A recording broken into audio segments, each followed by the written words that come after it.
안녕하세요. 오늘도 사연 살롱을 찾아주셔서 감사합니다. 저는 30대 중반인 여성입니다. 결혼한 지는 채 1년이 되지 않아 한참 남편과 달달한 신혼을 즐기고 있는 새 신부랍니다. 비록 맞벌이 부부라 평일에는 각자의 일에 집중하느라고 서로 얼굴을 잘 못 보지만 주말에는 세상에 오직 둘밖에 없는 것처럼 행복한 하루하루를 보내고 있어요. 주변에 결혼한 제 친구들이 결혼을 하면 나만의 안정된 울타리가 생기는 기분이라고 하던데 정말 그 말이 딱 맞는 말이더라고요. 저도 남편과 결혼하기 전까지만 해도 조금 결혼이라는 제도에 회의적인 태도를 가졌었는데 너무나 자상하고 따뜻한 지금의 남편을 만난 후로는 생각이 바뀌어 이렇게 결혼에 꼴이 나게 되었네요. 이렇게만 들으시면 많은 분들께서 제가 왜 이런 곳에 사연을 보내게 되었는지 많이 궁금하실 거예요. 지금이야 좋은 사람을 만나 행복하게 잘 지내고 있지만 사실 남편을 만나기 전 저는 한번 결혼의 문턱까지 갔다가 실패한 적이 있었어요.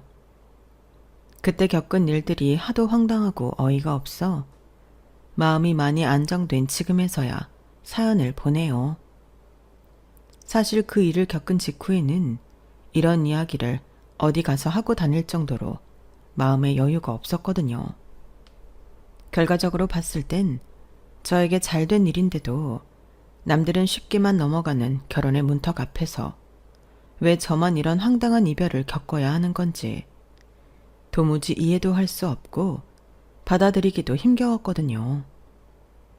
지금의 남편을 만나기 전 저는 전에 결혼을 약속했던 사람과는 5년이라는 긴 기간을 만나왔어요. 사귀기 전에 알고 지냈던 기간까지 치면 20대 시절의 절반 이상을 누구보다 의지하고 가깝게 지내온 만큼 자연스럽게 그 사람과 앞으로의 미래까지 그리게 됐죠. 저랑은 다르게 똑부러지고 자기 밥그릇은 기가 막히게 잘 챙기는 야무진 사람이라 좀 더 의지했던 것 같아요.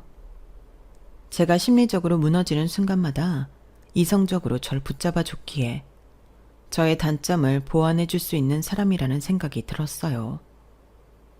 저희 부모님도 남자친구가 그런 사람이라 좋아했고요. 오빠, 우린 언제 결혼할까? 응? 결혼? 무슨 벌써 결혼 얘기야. 나야 그렇다 쳐도 넌 나이도 아직 어리잖아. 29인데 어리긴 뭐가 어려. 나도 이제 슬슬 결혼 준비는 해야지. 우리 사귀기도 오래 사귀었고. 야, 아직 앞자리 2면 한참 남았지. 요즘 사람들 다 결혼 늦게 하는 거 몰라? 여자들도 앞자리 3 찍어야 결혼할까 말까 얘기한다던데. 너는 뭐 벌써 결혼 타령이냐? 그거 뭐 조금 더 빨리 한다고 우리한테 뭐가 더 떨어지기를 하나. 더 좋을 것도 없는데 뭐하러 서둘러. 좋은 게 왜 없어. 우리 어차피 이렇게 지내는 거 하루라도 빨리 결혼해서 집도 합치고 같이 살고 하면 좋지 않아? 매번 이렇게 밖에서 만나는 거 힘들 때도 있잖아. 그리고 남자들이야 별 차이 없을지 몰라도 여자들은 아니지. 애 가지려면 1년이라도 빨리 결혼해서 신혼 즐기고 아이 계획 세우는 게 낫대. 출산도 출산인데 낳고 나서 육아할 때 체력이 한 살 한 살 다르다고. 아니, 우리가 애를 낳을지 안 낳을지도 모르는데 무슨 벌써부터 그런 걱정을 해. 막말로 우리 사이에 애가 안 생길 수도 있는 거잖아. 응? 그게 무슨 소리야? 오빠는 결혼하면 아이 가질 생각이 없어? 애는 무슨 애야. 나 아직 결혼 생각조차 안 해봤어. 이렇게 갑작스럽게 다 추진하려고 하니까 나야말로 좀 당황스럽다. 넌 나이만 차면 그냥 결혼하는 거야? 애도 낳고? 너 뭐 준비는 됐어? 무슨 준비? 경제적 준비건 마음의 준비건 다 됐냐고. 설마 대책 없이 나한테 결혼하자고 조르는 건 아니지? 아니, 조르다니. 오빠, 무슨 말을 그렇게 해? 우리가 그런 얘기를 본격적으로 나눠본 적은 없지만 난 당연히 오빠랑은 결혼하는 거라고 생각했어. 그래서 많은 액수는 아니지만 결혼 자금도 어느 정도 모아뒀고 마음의 준비는 진작 다 해놨지. 근데 오빠는 아니었나 보네. 오빠 뭐 나랑 결혼하는 거 말고 다른 인생의 계획이 있었나 봐? 가볍게 미래를 그려보기 위해 꺼내본 이야기라 솔직히 남자친구가 이런 반응일 거라고는 상상도 못했었기 때문에 저도 기분이 확 상하더라고요. 돌이켜 생각해보니 남자친구는 한 번도 저랑 이야기할 때 결혼이라거나 미래에 대해서 두루뭉술하게라도 한 번을 얘기해 본 적이 없더라고요. 늘 이야기를 꺼내고 상상하는 쪽은 제 쪽이었어요. 그걸 깨닫고 나니 더 비참해지더라고요. 5년이나 사귀었는데도 저와 미래를 꿈꾸지 않는다고 생각하니 지난 세월들이 허무하게 느껴지고 두려웠어요. 그때까지만 해도 제가 이 사람 말고 다른 좋은 사람을 만날 수 있을 거란 생각을 전혀 못했거든요. 그래서 저도 모르게 그 자리에 주저앉아서 엉엉 울었어요. 이러면 안 된다 생각이 들면서도 배신당한 기분에 눈물이 절로 솟구치더라고요. 남자친구는 당황했는지 얼른 저를 안아줬지만 이미 상처받은 마음은 쉽사리 나아지지 않더라고요. 왜 그래? 울지 마. 난 그냥 우리가 한 번도 결혼 얘기를 해본 적 없었는데 갑자기 네가 결혼이니 애니 그런 얘기를 꺼내서 좀 당황했던 것뿐이야. 나랑 한 번도 생각 안 해본 거지? 우리가 결혼 얘기를 안 하긴 뭘 안 해. 내가 늘 했었는데. 오빠가 제대로 안 들어서 그런 거겠지. 알겠어. 미안해. 네가 결혼을 원하는 줄은 몰랐어. 오늘 알았으니까 나도 오늘부터 제대로 진지하게 한번 생각해 볼게. 어? 그러니까 울지 마. 지금 생각해보면 제가 당시 그 사람을 많이 좋아했었나 봐요. 참 사랑이 뭔지. 앞으로 진지하게 생각해보겠다는 말에 눈물이 멎더라고요. 저는 어린 시절부터 제 가정을 꾸려 화목한 가정의 울타리 안에서 살아가는 게 꿈이었기 때문에 결혼과 아이가 없는 미래는 상상조차 해본 적이 없었어요. 물론 남자친구와 연애하는 동안 그런 것에 관심이 좀 없어 보이기는 했지만 제가 먼저 얘기를 꺼냈을 때 딱히 부정적인 의사를 표현했던 적도 없었고 그때야 어렸으니 결혼이 너무 먼 이야기라 반응이 시큰둥 한 줄로만 알았죠. 그런데 제가 20대 후반, 그 사람이 30대 초반인데도 결혼 생각을 안 해봤다고 하는 부분에서 나와 어쩌면 인생관이 많이 다른 사람일 수도 있겠구나 싶은 불안감이 엄습하더라고요. 그래서 주변에 결혼한 언니 오빠들에게 많이 조언을 구하기도 했어요.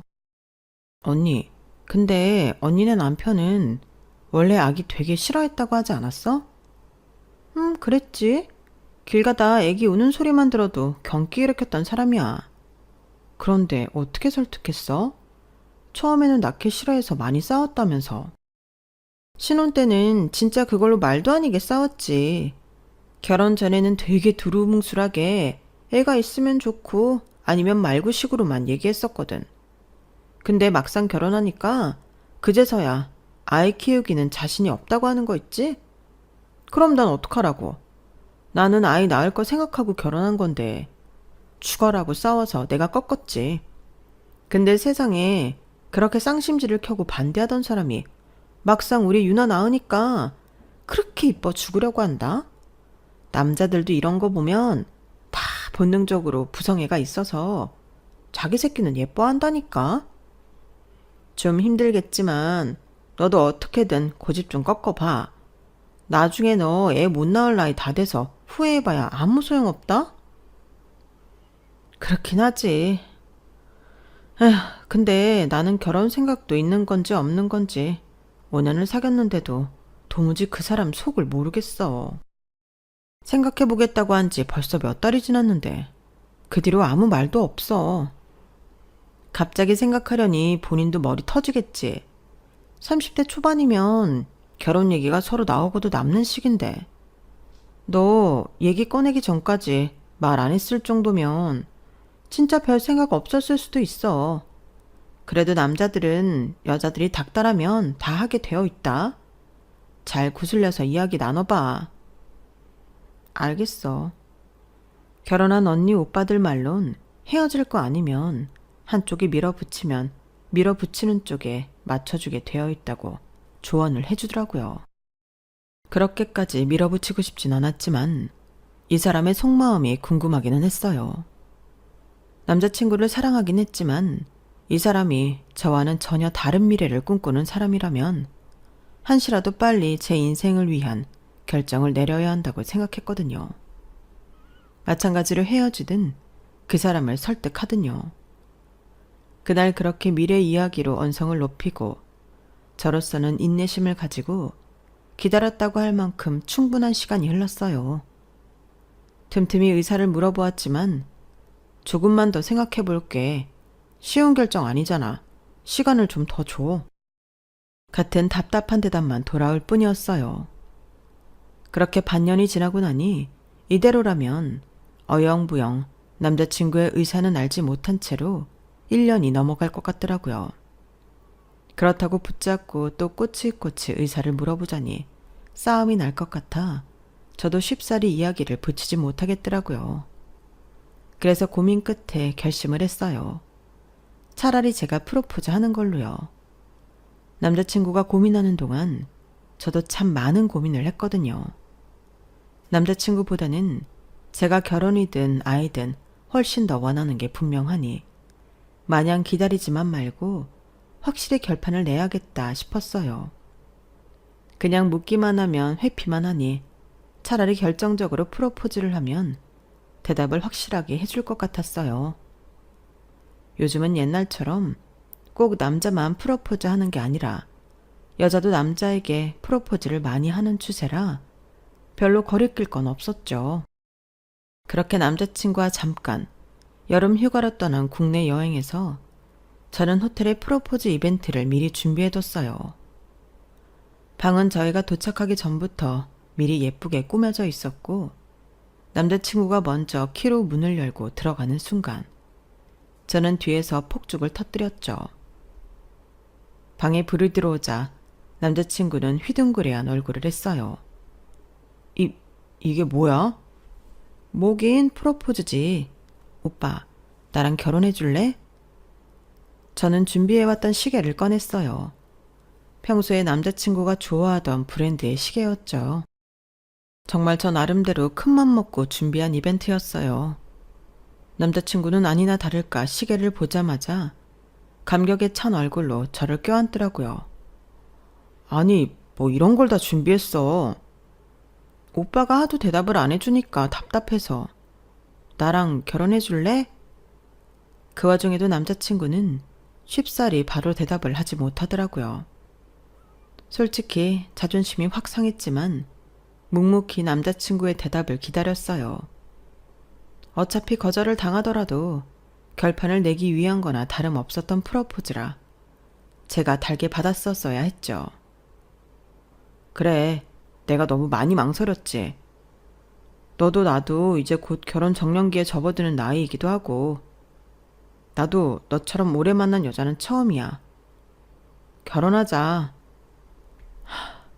프로포즈는 남자가 해야 하는데 이렇게 먼저 용기 내줘서 정말 고마워. 내가 앞으로 정말 잘할게. 약간의 침묵 끝에 남자친구의 입에서 나온 대답은 정말 감동적이었어요. 그 잠깐의 침묵이 어찌나 길게 느껴지는지 저는 혹여나 거절당하는 거 아닐까 싶어서 정말 불안하고 초조했어요. 남자친구의 대답을 듣고 나서야 긴장감이 확 풀리면서 울음이 터지더라고요. 왜 울어? 내가 미안해. 우리 결혼해서 행복하게 살자. 앞으로 행복하게 살 일만 남았어. 다시는 안 울릴게. 그만 울어. 그렇게 약간의 우여곡절 끝에 저희는 양가 부모님께 결혼의 뜻을 알리고 본격적인 결혼 준비를 시작하게 됐어요. 오랫동안 사귄 사이라 양가 부모님께서 서로의 존재를 알고 있기는 했지만 가끔 남자친구를 집에 데리고 와 고기를 구워 먹이던 저희 엄마와는 달리 남자친구네 부모님께서는 결혼도 안 한 여자친구를 소개받는 걸 많이 불편해하고 꺼려하셨어요. 그래서 저는 한 번도 남자친구네 부모님을 뵌 적이 없었죠. 됐어. 어차피 결혼하면 보기 싫어도 봐야 하는데 뭐하러 결혼 전부터 봐? 차라리 잘 된 거야. 너 그거 인사 한 번 가면 매년 생신이니 명절이니 아예 모른 척 할 수 있어? 그것도 그것대로 말 나온다? 차라리 어색하고 낯선 사이로 지내는 게 나아. 혹시나 남자친구네 부모님께서 저를 마음에 들어하지 않으시거나 할까봐 미리 눈도장도 찍어두고 잘 보이고 싶었는데 부담스럽다는 이유로 도무지 저에게 그런 틈을 내어주지 않으시더라고요. 주변 친구들도 결혼 전부터 굳이 예비 시부모까지 챙길 필요는 없다고 해서 그냥 그런 대로 지내왔는데 확실히 갑자기 인사를 드리러 간다고 생각하니 조금 마음의 부담이 확 오더라고요. 오빠는 좋겠네. 우리 엄마랑 이미 친하니까 긴장도 안 해도 되고. 야, 그래도 긴장되지. 긴장이 어떻게 안 되냐? 뭐 우리 엄마야 이제 와서 반대할 리도 없고 나는 두 분 다 처음 뵙는 거고 또 혹시 모르니까. 에이 무슨 그런 말을 해. 괜찮아. 내가 다 말 잘해놨으니까 걱정하지 마. 알겠어. 그렇게 불안 반 설렘 반으로 제가 먼저 예비시댁에 인사를 드리러 갔어요. 오빠에게 물어서 어머님이 좋아하신다는 꽃과 아버님이 좋아하신다는 얼그레이 케이크까지 주문 제작해서 찾아뵈었죠. 저 나름대로 옷차림도 신경을 많이 썼고 깍듯하게 예의를 지키려고 노력을 많이 했어요. 제가 너무 긴장을 한 탓인지 분위기가 빠르게 화기애애해지진 않았지만 각고의 노력 끝에 식사가 끝나고 티타임을 할 때쯤에는 그래도 얼어있던 분위기가 한층 풀렸죠. 어머님 아버님께서도 그게 느껴지셨는지 조금씩 저를 친근하게 대하기 시작하셨어요. 남자친구의 어린 시절 자랑부터 당신들께서 아들을 얼마나 애지중지 키우셨는지 뭐 그런 이야기들을 한참 늘어놓으시다가 화제가 저로 바뀌었어요. 저에 대해 이것저것 물으시길래 성실하게 대답해드리고 있는데 예상치 못한 질문이 훅 들어오더라고요. 아 맞다. 아버지가 돌아가셨다면서? 네? 아 네. 이런 거 물어봐도 되나? 어쩌다 돌아가신 거야? 그 질문을 들으니 정말 반사적으로 남자친구를 쳐다보게 되더라고요. 왜냐하면 제가 이 이야기를 꺼내는 것 자체가 너무 상처라 불편하게 여기는 주제였고 그만큼 예민하게 굴고 스트레스 받는다는 걸 남자친구는 알고 있었기 때문에 당연히 이 점에 대해서는 눈치껏 미리 부모님께 이야기를 드렸을 거라 생각했거든요. 사실 이건 정말 꺼내기 어려운 이야기지만 저희 친정 아빠께서는 제가 중학생 때 간 여름 휴가에서 바다에 빠진 저를 구하시려다 돌아가셨어요.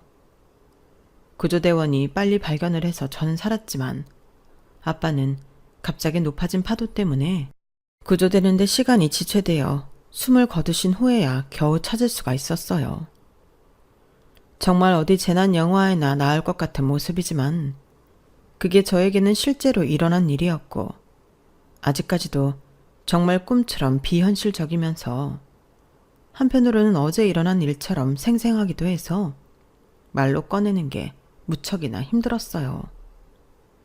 제가 그 사건을 직접 입으로 뱉으면 그게 너무 저한테 일어난 일이라는 게 사실적으로 느껴져서 패닉이 왔거든요.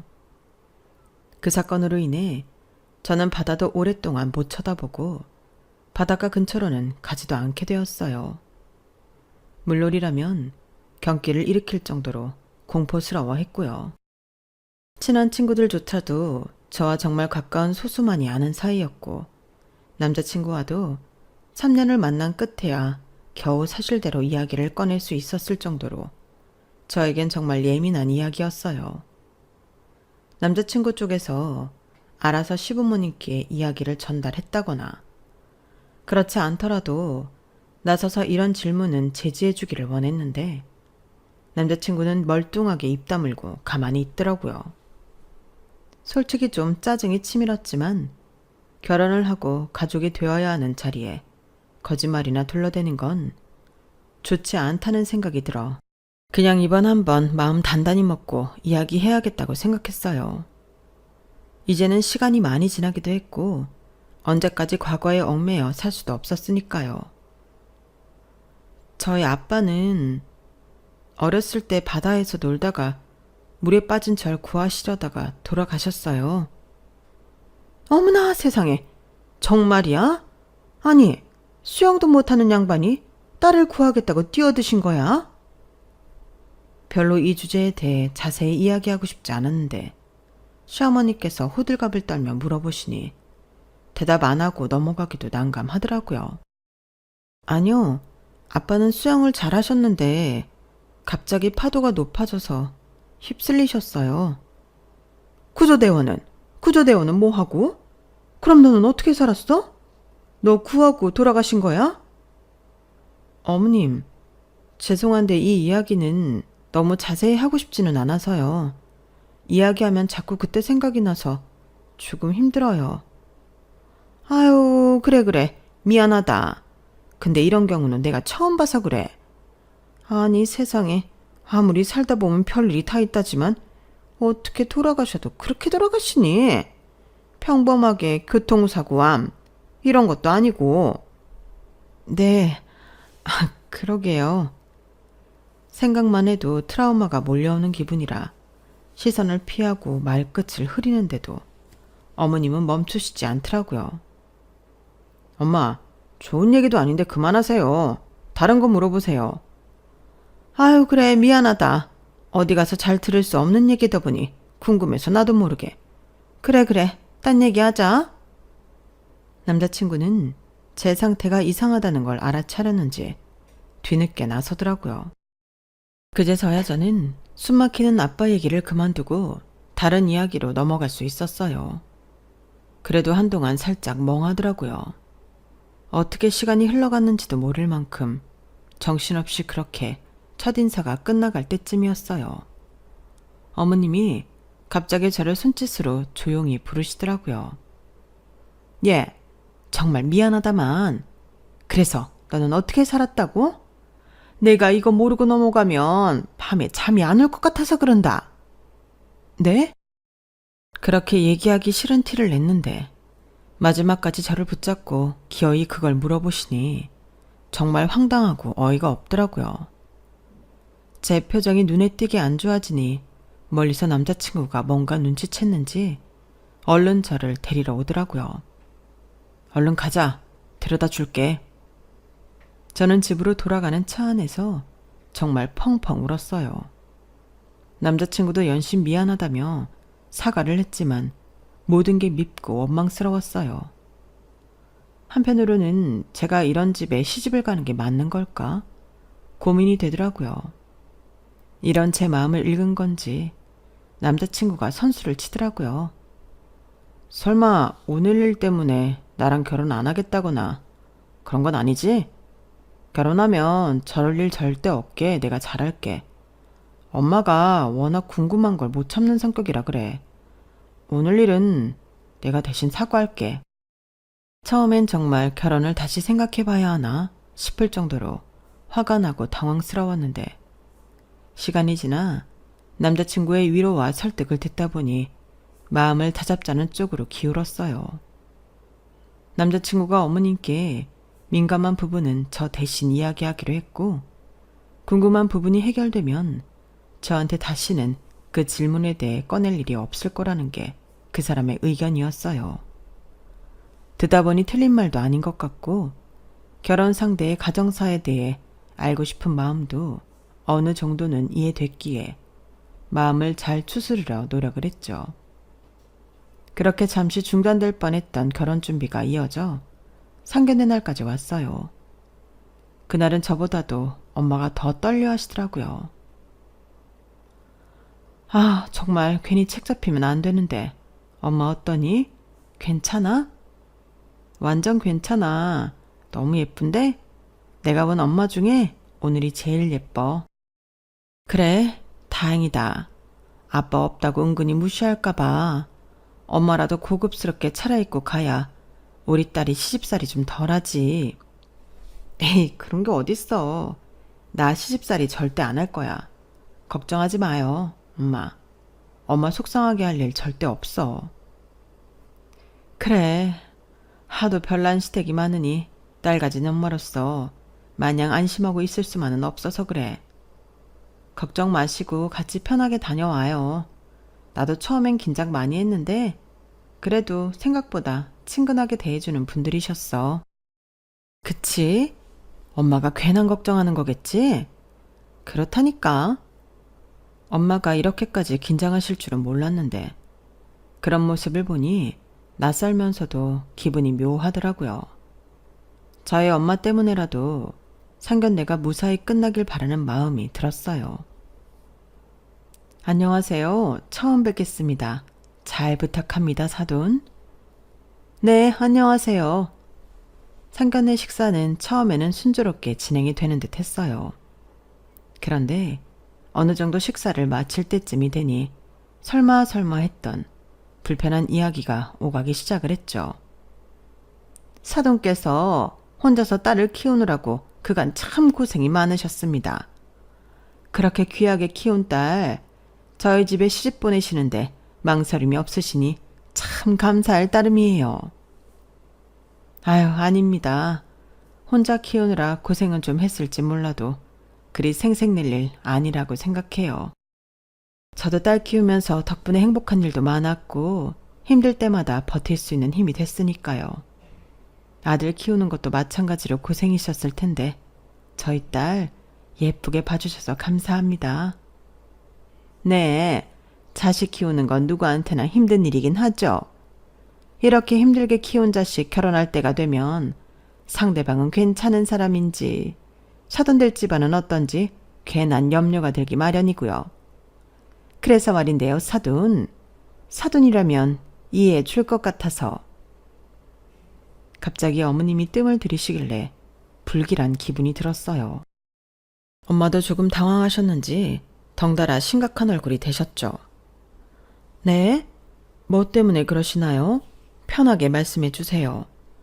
다름이 아니라 제가 이 자리에 누구 한 명을 더 초대했는데 불러도 될까 싶어서요.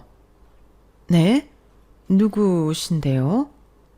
제가 평소에 정말 아끼고 의지하는 사람입니다. 저희 아들도 조카처럼 대하던 사람이라 결혼하는 상대방을 꼭 좀 보고 싶다고 해서요. 아, 네. 잠깐이면 되나요?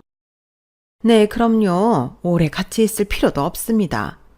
아이고, 초면에 어렵고 껄끄러운 부탁인 건 알지만서도 결혼이라는 게 워낙에 중요한 일이다 보니 주변에서도 은근히 참견이 많아서요.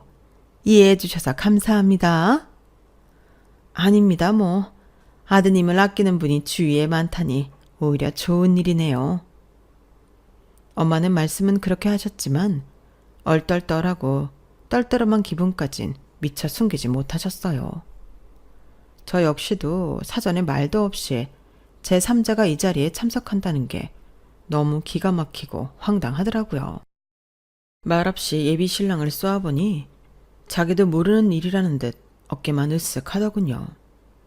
어이가 없어 헛웃음이 나오려는데 뒤이어 등장한 사람의 정체에 하마터면 욕이 튀어나올 뻔했어요.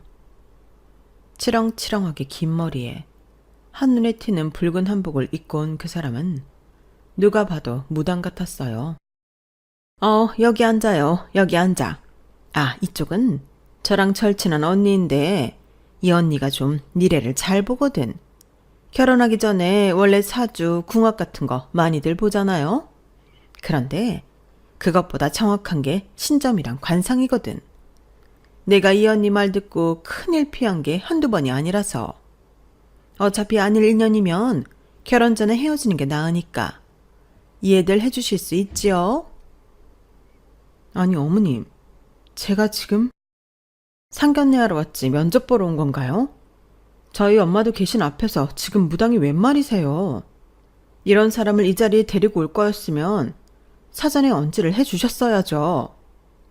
언지를 하면 찬성은 할 거고, 내가 그렇게 못할 부탁한 것도 아니고, 아까 말한 대로 이 언니는 나랑 친한 사람이야. 꼭 무당이라서가 아니라 나는 이 언니랑 엄청 가깝고 내 인생의 큰일은 다 이 언니가 봐줬는데 어떡하라는 거니? 결혼을 그냥 넘어가라고? 약간 말다툼처럼 언성이 높아지자 엄마께서 제 팔을 가만히 잡아당기셨어요. 저도 엄마 앞에서 이런 모습 보이고 싶진 않았지만 솔직히 이 정도면 예비시댁에서 추태를 부린 거 아닌가요?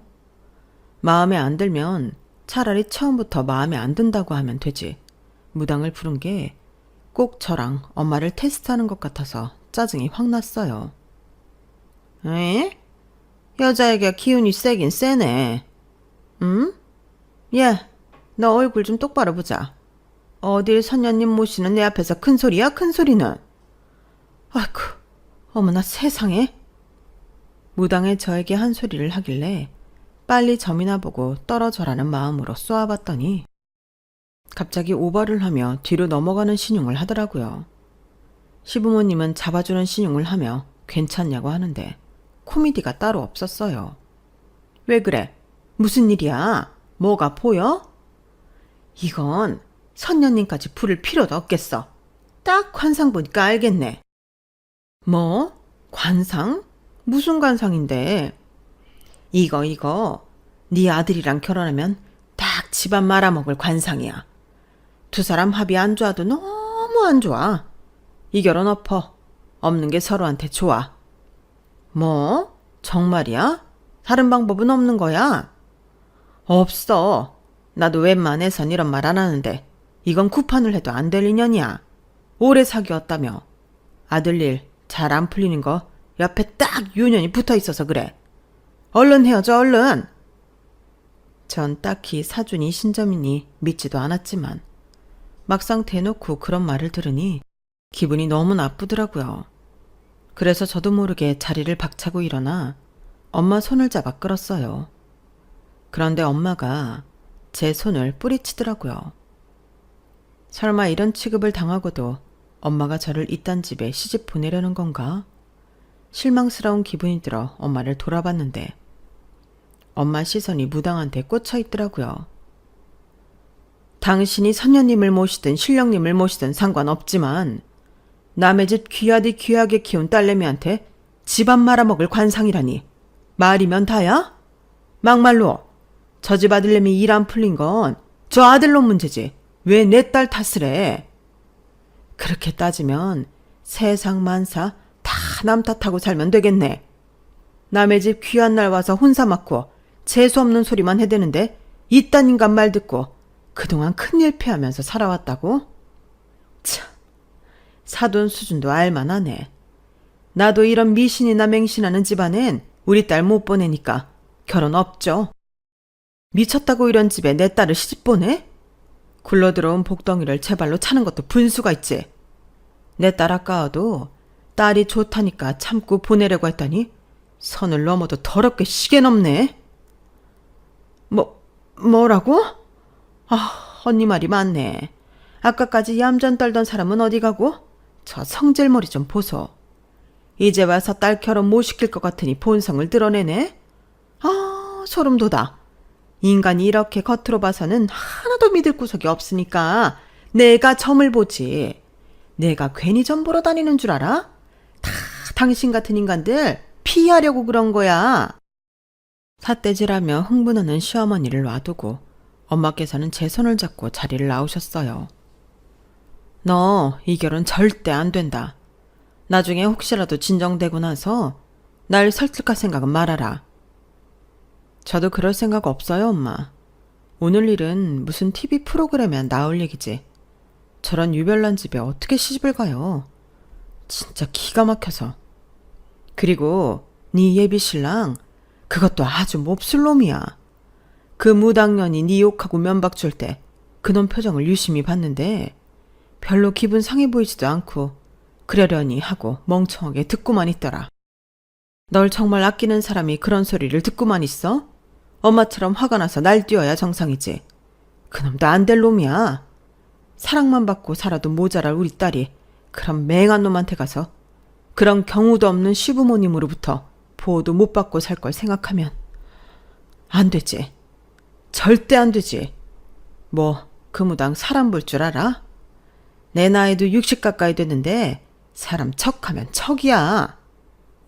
하도 황당하고 정신없는 상황이라 예비신랑 표정까지 볼 정신은 없었는데 엄마는 그 와중에 남편이 어떻게 반응하는지를 살피셨나 봐요. 저를 아끼는 사람인지 아닌지를 그 상황을 보고 바로 판단하신 것 같았어요. 그 얘기를 듣고 나니 늘 결혼에 뜨뜻미지근했던 예비신랑의 태도가 떠오르더라고요. 그럴 리 없다고만 생각해 왔는데 역시 이 결혼은 저 혼자 하고 싶어 안달나서 하는 결혼인 건가 싶은 생각이 들어 씁쓸하더라고요. 하지만 저렇게 세계 선을 넘은 이상 저도 남아있던 5년치 전까지 다 털리는 기분이 들었어요. 비록 허무맹랑한 무당의 말일 뿐일지라도 혹여나 결혼을 강행했다가 집이 기울거나 하면 전부 대 탓으로 돌릴 것 같다는 생각도 들고 부부싸움이라도 하게 되면 둘은 인연이 아니라는 말이 평생 머릿속을 따라다닐 것 같더라고요. 상견례가 이렇게까지 망한 이상 저도 더 이상 결혼을 하는 건 무리라는 생각이 들어 파혼을 했어요. 예비신랑은 몇 날 며칠 붙잡는 척을 하더니 한 달쯤 지나자 금방 나가 떨어지더라고요. 제가 헤어지자고는 했지만 함께 연애해온 시간에 비하면 턱없이 짧은 시간인데 그 시간만 가지고 저를 놓으려고 결심하다니 금방 놓아진다는 게 한편으로는 씁쓸하더라고요. 그래서 정말 인연이 아니겠구나 생각하며 저도 천천히 내려놨어요. 5년이라는 세월이 결코 짧은 세월이 아니니 그만큼 아프고 마음도 힘들었지만 별 수 있나요? 주변 친구들이 좋은 사람을 소개시켜 주겠다며 나섰지만 당분간은 새로운 사람을 만나 무언가를 하는 것조차 감정 낭비로 여겨져서 거절했어요. 혼자 지내는 시간에 적응을 하는 과정이 하도 오랜만이라 외로우면서도 나쁘지만은 않더라고요. 그렇게 1년쯤 흘렸을까요? 친한 친구가 신년 운세를 보러 용하다는 무당집에 예약을 해놨다길래 따라가 주기로 했어요. 저는 무당이라면 신물이 나서 친구가 보는 걸 구경만 하려다가 예약이 워낙 힘든 집이라길래 먼 길 간 김에 같이 보기로 했죠. 너는? 차례를 기다려서 방으로 들어갔는데 세상에 그때 그 무당인 거예요. 순간 이게 뭐지 싶어서 반사적으로 밖으로 나가려는데 무당이 벌떡 일어나 저를 붙잡더라고요. 안 그래도 따로 이야기해 주려고 했는데 도저히 연락이 안 닿아서 그날 일에 대해 긴히 해줄 얘기가 있으니까 일단 앉아봐. 불쾌했지만 의미심장한 말을 하니 궁금하긴 하더라고요. 대체 무슨 말을 하려고 그러나 싶어 못 이긴 척 자리에 앉았는데 무당 입에서 나오는 말들이 너무 놀랍더라고요. 이런 거 안 믿는다고 하면 할 말이 없지만 실은 내가 그날 그 자리에 나가기 전에 아침에 꿈을 꿨거든. 근데 웬 아저씨가 나와서 우리 딸 좀 말려달라는 거야. 우리 딸이 그놈이랑 결혼하면 안 된다고. 나보고 좀 말려달라고 한참을 붙잡고 오는데 내가 그 딸이 누군지 알아야 말이지. 그런데 내가 그날 딱 나갔는데 그 아저씨가 웬걸 너랑 똑 닮았더라. 그러고 나서 그 아들내미를 봤는데 글쎄 동생한테 말 안 한 여자를 숨기고 있는 것 같더라고. 여자가 둘이야. 여자가 둘.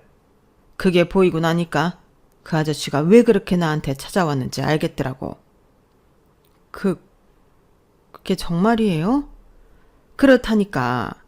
난 그쪽이 아버지가 돌아가신 것도 그날 그렇게 상견례 차리 쫑나고 알았어. 눈치는 진작 챘어도 다 듣고 나니까 확실하더라고. 그런데 그 동생이 성격이 보통이 아니거든.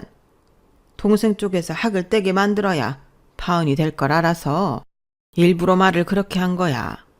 근데 그쪽 어머니가 보기보다 강단이 있으시더라. 원래 그런 성격 아닌 것 같은데 딸 일이라니까 바로 나서서 데려가고 보기 좋더라고. 부모님한테 엄청 사랑받나 봐. 그때를 떠올리며 정말 뿌듯하다는 듯이 웃으며 말하는데 무당이 하는 말에서 진심이 느껴지더라고요. 워낙 용한 사람이기도 하고 우연이라고 하기엔 설명할 수 없는 점이 한두 가지가 아니었어요. 저를 그렇게 붙잡던 예비 신랑이 저와 파혼한 지 2달 만에 새로운 여자와 사귄다는 소식을 들었거든요. 저는 5년을 만나서 그런지 최소한 1년 가까이 힘들어하며 지냈는데 그 사이에 새 여자가 생겼다는 사실이 납득이 가질 않아서 그것 때문에 더 마음고생을 했었거든요. 게다가 그 새로운 여자가 제가 알고 있던 직장 동료라서 혹시 그동안 양다리를 걸치고 있었던 건 아닌가 엄청 소갈이도 했었고요.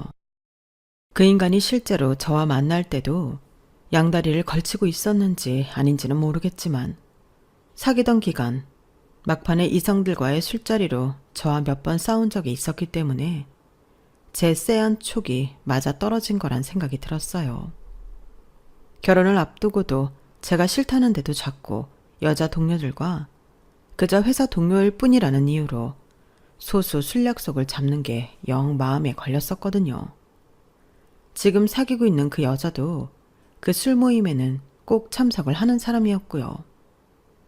그렇게 자초지종을 듣고 나니 원망스럽기만 했던 그 무당에게 고마운 마음이 들더군요.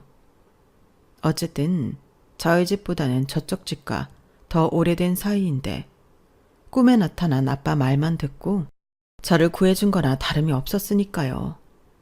그동안 오해한 게 미안해서 신년 운세를 보고 복비도 조금 더 얹어드렸어요.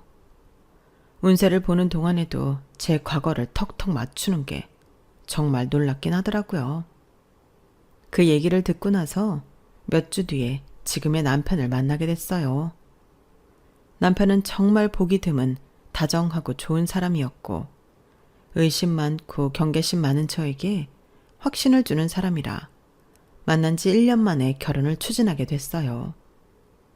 시부모님 되실 분들도 너무 젠틀하셔서 정말 결혼할 인연이 따로 있는 건가 생각이 들면서 아빠 생각이 사무치게 나더라고요. 결혼 전에 아빠한테 한번 찾아가야겠다 싶어서 혼자 조용히 아빠 묘에 다녀왔어요. 아빠, 나 이번엔 진짜로 결혼해요. 아빠 덕분에 진짜 괜찮은 사람 만난 것 같아. 이 남자는 아빠 마음에도 드는 거지?